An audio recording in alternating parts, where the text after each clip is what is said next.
महात्मा गांधी को भारत की आजादी का मोस्ट ऑफ द क्रेडिट दे दिया जाता है। इस वजह से उन्हें फादर ऑफ नेशन भी कहते हैं। पर भारत की एक बड़ी आबादी इस बात को नहीं मानती। उनके मुताबिक भारत की आजादी में कई और लोगों ने अपनी जान की आहुति दी थी।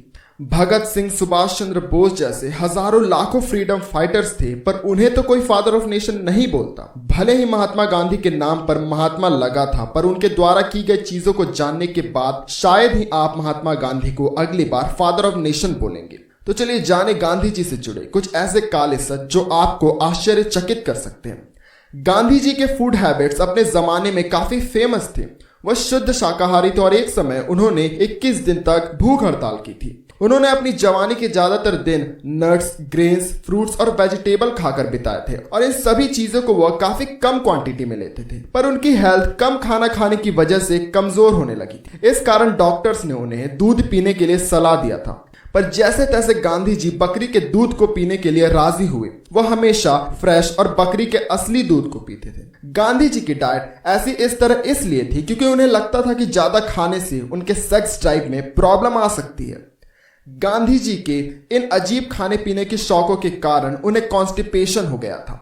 इस कारण उन्हें घंटों बाथरूम में बिताना पड़ता था। उनके मलाशय में हर दिन एनेमास लगाना पड़ता था जिससे कि उनका पेट खाली हो सके। एनेमास एक्चुअल में एक टाइप का पंप होता है जिसमें एक लिक्विड होता है। वह लिक्विड एक्चुअल में सॉल्ट वाटर होता है। इस सॉल्ट वाटर लिक्विड को एनेमास की मदद से मलाशय के द्वार से पेट में पंप किया जाता है जिससे कि कॉन्स्टिपेशन ठीक हो जाता है। गांधी जी की अनयूजुअल लाइफस्टाइल के कारण उनके परिवार को बहुत सहना पड़ा था। 1944 को जब गांधी जी की पत्नी कस्तूरबा गांधी निमोनिया की शिकार हो गई थी, तब वो पेंसिलिन नाम के इंजेक्शन को लगवाना चाहती थी जिससे कि वह ठीक हो सके। पर गांधी जी ने पेंसिलिन को बाहरी दवा बोलकर कस्तूरबा को पेंसिलिन नहीं लगाने दिया और इस कारण कस्तूरबा की मौत हो गई। कस्तूरबा गांधी की मृत्यु के बाद गांधी जी को मलेरिया हो गया था, पर इस बार गांधी जी ने अपनी जान बचाने के लिए क्वाइनाइन के इंजेक्शन को लगवा लिया। आजादी के दिनों में वंदे मातरम बहुत ही इंस्पिरेशनल सॉन्ग बन चुका था और पूरे भारत में इस गीत के कारण आजादी पाने का जोश बढ़ चुका था। पर मोहम्मद अली जिन्ना ने इस गीत पर ऑब्जेक्शन उठाया। इस कारण गांधी जी ने इस गीत को बैन कर डाला।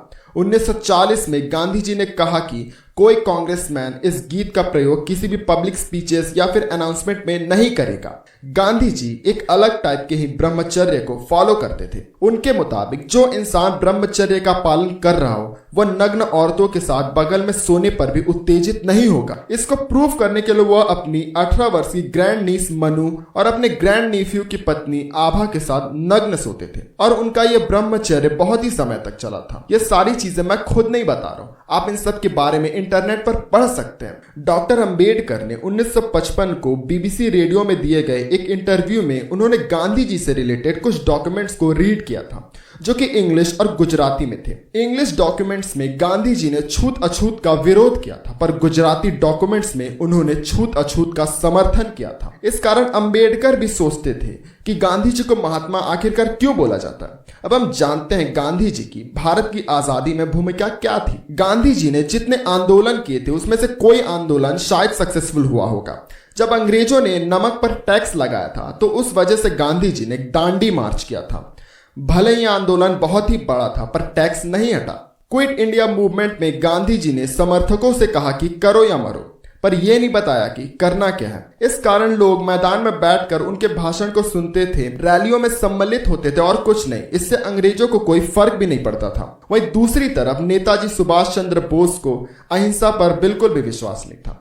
उन्होंने अंग्रेजों को अपनी फौज के संग इतना मारा कि अंग्रेज अब भारत में रहने से भी डरने लगे थे। वर्ल्ड वॉर 2 के समय ब्रिटेन बहुत ही कंगाल हो चुका था। इस कारण अब उसमें उतनी शक्ति नहीं थी कि वह भारत जैसे बड़े देश को फिर से चलाए, क्योंकि अब भारत में कुछ नहीं बचा था और अगर उसे भारत में राज करना होता तो ब्रिटेन को अपनी जेब से भारतीयों का जीवन चलाना पड़ता और इस कारण अगर अंग्रेज इज्जत से न जाते तो वह मार कर भगाए जाते। इस कारण उन्होंने इज्जत से जाने का फैसला किया और इस कारण हमें आजादी मिली थी।